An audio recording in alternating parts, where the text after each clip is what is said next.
ಸುವರ್ಣ, ಏ ಸುವರ್ಣ,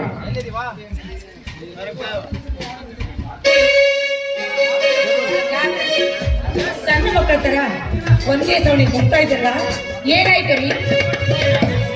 ಸುವರ್ಣ, ಈ ವರ್ಷ ದೀಪಾವಳಿಗೆ ಹೊಸ ಬಟ್ಟೆ ತೆಗೆದುಕೊಂಡು ಬಂದೇನೆ, ತೆಗೆದುಕೊಂಡಿದ್ದನು. ಅಲ್ರಿ, ಮನೆಗೆ ನೆಂಟರು ಬರ್ತಾರೆ, ಸಕ್ರೆ ಬೆಲ್ಲ ತೆಗೆದುಕೊಳ್ಬಾ ಅಂತ ಹೇಳಿದ್ರೆ ಇದನ್ನ ತೆಗೆದುಕೊಂಡು ಬಂದಿದ್ರಲ್ಲ, ಯಾಕ್ರಿ? ಯಾರಿಗೆ ಬೇಕಾಗಿದೆ ಈ ಸಡಗರ? ನೋಡು ಸುವರ್ಣ, ಮನೆಯಲ್ಲಿ ಸಕ್ಕರೆ ಬೇಳೆ ಇಲ್ಲದಿದ್ದರೂ ನಡೀತದೆ, ಆದ್ರೆ ಅಕ್ಕಪಕ್ಕದವರ ಮನೆಯಲ್ಲಿ ಹಳೆ ಬಟ್ಟೆ ಧರಿಸಿ ದೀಪಾವಳಿ ಆರಿಸ್ತಾರೆ ಎನ್ನುವುದು ಮಾತ್ರ ಇದಾಗುತ್ತೆ. ಹೊಟ್ಟೆಗೆ ಇಟ್ಟಿಳಿದಿದ್ರು ಜುಟ್ಟಿಗೆ ಮನೆಗೆ ಹೋಗ್ಬೇಕಂದ್ರೆ ಯಾರಿಗೆ ಬೇಕಾಗಿದ್ರಿ ಈ ಬಡವರಿಗಿಂತ ಜಾತ್ರೆ ಸಡಗರ? ಹೋಗ್ಲಿ ಬಿಡು ಸುವರ್ಣ, ನಿನಗೆ ಇಷ್ಟವಾದ ರೇಷ್ಮೆ ಸೀರೆ ಹಾಗೂ ನಿನ್ನ ಲಕ್ಷ್ಮಣಿಗೆ ಪ್ಯಾಂಟ್ ಒಂದು ಶರ್ಟ್ ಹಾಗೂ ನಿನ್ನ ಸಂತೋಷನಿಗೆ ಒಂದು ಪ್ಯಾಂಟ್ ಒಂದು ಶರ್ಟ್ ತೆಗೆದುಕೊಂಡಿದ್ದಾನೆ. ಈಗ ಸಂತೋಷ ಐತೆ ನಿನ್ನ ಮನಕ್ಕೆ? ಯಾಕೆ ಸುವರ್ಣ ನಿನ್ನ ಕಣ್ಣಲ್ಲಿ ನೀರು? ಸಾಲ ಸೋಲ ಮಾಡಿ ಎಲ್ಲರಿಗೆ ಬಟ್ಟೆನೇ ತೆಗೆದುಕೊಂಡು ಬಂದಿದ್ದಲ್ಲ, ಮನಸ್ಸಿಗೆ ತುಂಬಾ ನೋವು ಆಗ್ತಾ ಇದ್ದಾರೆ.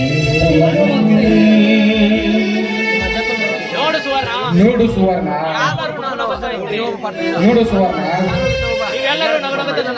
ನೀವೆಲ್ಲರೂ ನಗು ನಗುತ್ತಾ ಇದ್ದಾರೆ, ಅದೇ ನನಗೆ ಬಟ್ಟೆ ಬರೆಯಲ್ಲ. ಒಟ್ಟಿನಲ್ಲಿ ನೀವೆಲ್ಲರೂ ಸುಖವಾಗಿದ್ದರೆ ಸಾಕು. ಎಂತ ಉದಾರವಾದ ಮನಸ್ಸು ನಿಮ್ದು. ನಿಮ್ಮಂತ ಪತಿಯನ್ನು ಪಡಿಬೇಕಾದ್ರೆ ನಿಜವಾಗಿ ನಾನೇ ಪುಣ್ಯ ಮಾಡಿದ್ದೇನೆ ಸ್ವಾಮಿ, ನಾನೇ ಪುಣ್ಯ ಮಾಡಿದ್ದೇನೆ. ಸುವರ್ಣ, ಇರಲಿ, ಬಟ್ಟೆಗಳನ್ನು ತೆಗೆದುಕೊಂಡು ಒಳಗಡೆ ಇಟ್ಟು ಬಾ, ನಾನು ಸ್ವಲ್ಪ ಹೊಲಕ್ಕೆ ಹೋಗೋ ಕೆಲಸ ಇದೆ, ಮುಗಿಸ್ಕೊಂಡು ಬರುತ್ತೆ. ಆಗ್ಲಿ ಸ್ವಾಮಿ.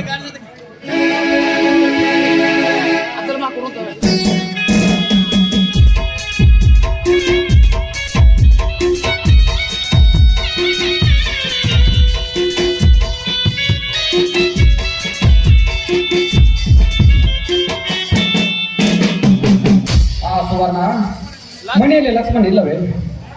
ಒಳಗಡೆ ಮಲಗಿದ್ದೇನೆ ರೀ. ಯಾಕೋ ಮೈಯಲ್ಲಿ ವಿಚಾರ. ನಾನು ಕುಮತ್ಗಿ ಡಾಕ್ಟರ್ ಹತ್ರ ಹೇಳಿದ್ದೇನಲ್ಲ, ತೋರಿಸ್ಕೊಂಡು ಬಾ ಅಂದು. ದುಡ್ಡಿಲ್ಲ ಅಂತ ಅವಳು ದವಾಖಾನೆಗೆ ಹೋಗಿ ತೋರಿಸ್ಕೊಂಡಿಲ್ಲ. ಹಣ ತಂದರೆ ಮಾತ್ರ ನನ್ನ ಹತ್ರ ಬರುವಂತ ನುಡಿಯೋದಿಲ್ಲ ಅವರು ನಮ್ಮ ಮಂಜೆ ಡಾಕ್ಟರ್. ಯಾವ ಕಾಲಕ್ಕೂ ಕಠೋರವಾಗಿರೋದೇ ಅಲ್ಲ ಅದು. ಅವರಿಗೆ ನನ್ನ ದೇವರಲ್ಲಿ ಬೇಡಿಕೊಳ್ಳೋಣ, ಆರಾಮಾಗಿರ್ಲಿ ಎಂದು.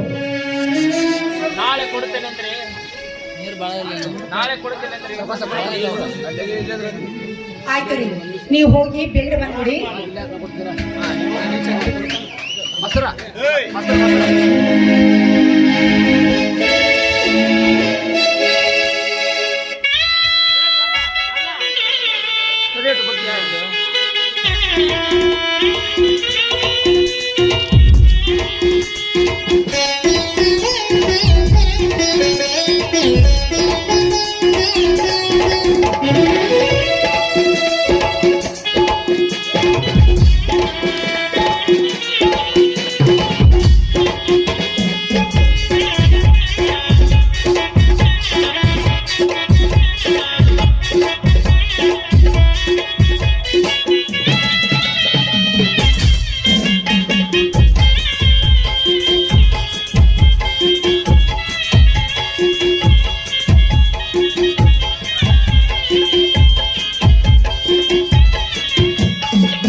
ಬಸವಂತನ ತಮ್ಮ ಲಕ್ಷ್ಮಣ್ ಮನೆ ಇದೆ ತಾನೇ?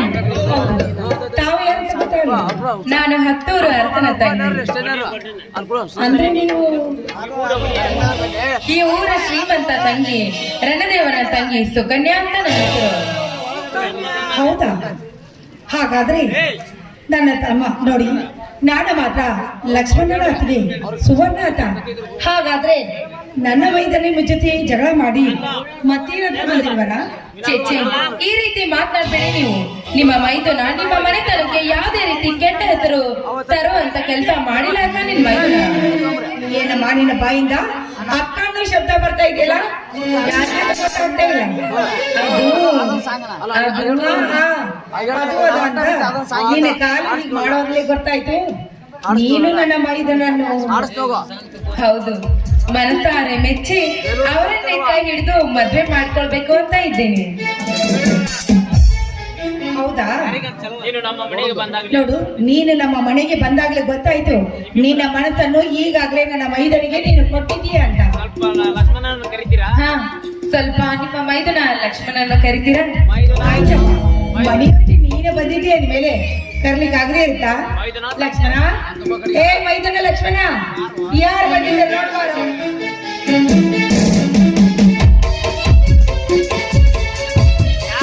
ಯಾಕತ್ತಿಗೆ ನೋಡಪ್ಪ, ಪಾಪ ಯಾರೋ ಬಂದಿದ್ದಾರೆ, ನೀನ ನೋಡು.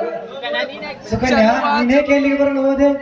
ಯಾಕೆ ಅಂತ ಕೇಳ್ತಾ ಇದ್ದೀರಲ್ಲ, ನಿಮ್ಮನ್ನು ನೋಡಲು ಹಾಪುರದಿಂದ ಬಂದಿದ್ದೇನೆ. ನಿಮ್ಮ ಜೊತೆ ಸೇರಿ ಹಾಡಿ ಕುಣಿಯಲಂತ ಬಂದಿದ್ದೇನೆ ನಾನು. ಹೌದು ಅತ್ತಿಗೆ. ಯಾಕಪ್ಪ, ನಿಮ್ಮಿಬ್ಬರ ಪ್ರೀತಿ ನನಗೆ ಗೊತ್ತಾಯ್ತು ಅಂತ ಯಾಕೆ ಎಷ್ಟೊಂದು ಭಯ ಪಡ್ತಾ ಇದೆಯಲ್ಲ? ಹೌದು ಅತ್ತಿಗೆ, ಯಾಕೆಂದರೆ ಮೊದಲಿನಿಂದಲೂ ಇವರ ಅಣ್ಣನಿಗೂ ನಮಗೂ ಮೋಸ ಆಗಿ ಬರುವುದಿಲ್ಲ. ಅಂತಂದರಲ್ಲಿ ನಮ್ಮಿಬ್ಬರ ಪ್ರೀತಿಯ ವಿಚಾರ ಅಣ್ಣ ಅತ್ತಿಗೆಯರಾದ ನಿಮಗೆ ತಿಳಿದರೆ ನಿಮ್ಮ ಮನಸ್ಸಿಗೆ ಎಲ್ಲಿ ಬೇಜಾರಾಗುತ್ತದೆ ಎಂದು ನಿಮ್ಮಿಂದ ಬಚ್ಚಿಟ್ಟಿದ್ದೆ ಅತ್ತಿಗೆ. ದಯವಿಟ್ಟು ನನ್ನನ್ನು ಕ್ಷಮಿಸಿ. ನೋಡಪ್ಪ, ನಾನು ಕ್ಷಮಿಸೋದ್ರಲ್ಲಿ ಏನಿದೆ? ನಿಮ್ಮಿಬ್ಬರ ಪ್ರೀತಿಗೆ ನಿಮ್ಮ ಅಣ್ಣನವರು ಒಪ್ಪಿಗೆ ಕೊಟ್ರೆ ಅದೇ ನನಗೆ ಸಂತೋಷ ಅಂತ ನಾ ತಿಳ್ಕೊಳ್ತೇನೆ. ನೀವಿಬ್ರು ಸುಖದಿಂದ ಬಾಡಿದ್ರೆ ಸಾಕು. ಹಾ, ನೀವಿಬ್ರು ಮಾತಾಡ್ಕೊತ ನಿಂತಿರಿ. ಕಾಫಿ ತೆಗೆದುಕೊಂಡು ನೀನೇಕೆ ಇಲ್ಲಿಗೆ ಬರಲು ಹೋದೆ?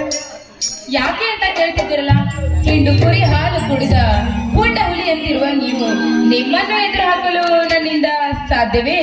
ಇರಲಿ, ನಮ್ಮಿಬ್ಬರ ಪ್ರೀತಿಯ ವಿಚಾರ ತಿಳಿದು ನಿಮ್ಮ ಅಣ್ಣನೇನಾದರೂ ನನ್ನ ಮೇಲೆ ಪೊಂಡತನ ತೋರಿಸಲು ಮುಂದಾದರೆ ಛೆ, ನನ್ನ ಎಂದು ನಿಮ್ಮನ್ನು ಎದುರು ಹಾಕಿಕೊಳ್ಳಲು ಸಾಧ್ಯವೇ ಇಲ್ಲ. ಕುರಿ ಹಾಲು ಕುಡಿದವರು ನೀವೆಲ್ಲಿ, ನನ್ನ ಅಣ್ಣ ಎಲ್ಲಿ? ನಿಮ್ಮನ್ನು ಎದುರು ಹಾಕಿಕೊಳ್ಳಲು ಸಾಧ್ಯವೇ ಇಲ್ಲ ನನ್ನ ಅಣ್ಣ. ಇರಲಿ, ಹಾಗಾದ್ರೆ ನವಿಲಿನಂತೆ ನರ್ತಿಸಿ ನನ್ನ ಮನತನಿಸುವರೇ ನನ್ನ ಹೃದಯದ ರಾಣಿ. ಅದೊಂದೇ ಆಗ್ಲಿ.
ಚೆಲುವೆ ಚೆಲುವೆ ನೀನು ಚಂದ ಚೆಲುವೆ ಯಾಕೋ ಯಾಕೋ ನಿನ್ನ ಮೇಲೆ ನನ್ನ ಮನವೇ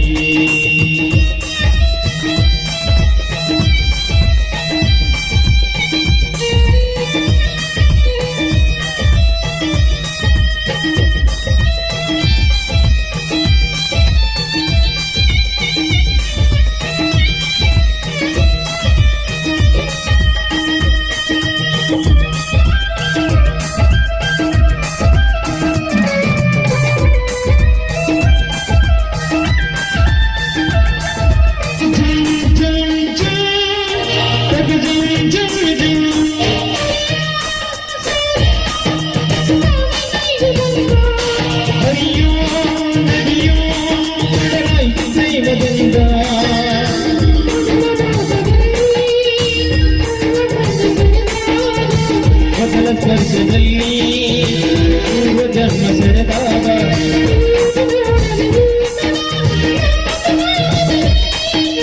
ಏನು ಹೇಳಲಿ ಆಸೆಯಾಡುತ್ತಿದೆ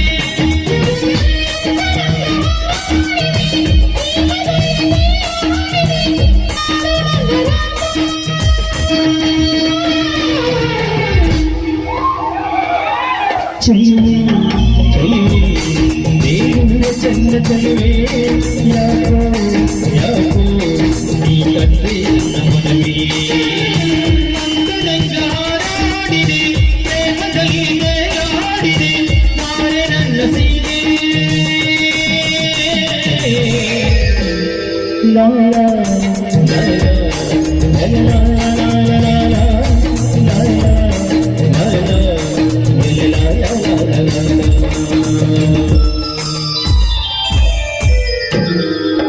ಸುಕನ್ಯಾ ಒಳಗಡೆ ನನ್ನ ಮಾತಿಗೆ ಬಿಸಿ ಬಿಸಿ ಕಾಫಿ ಮಾಡಿರ್ತಾಳೆ ಕಾಫಿ ಕುಡಿದು ಹೋಗುವಂತೆ ನಡೆ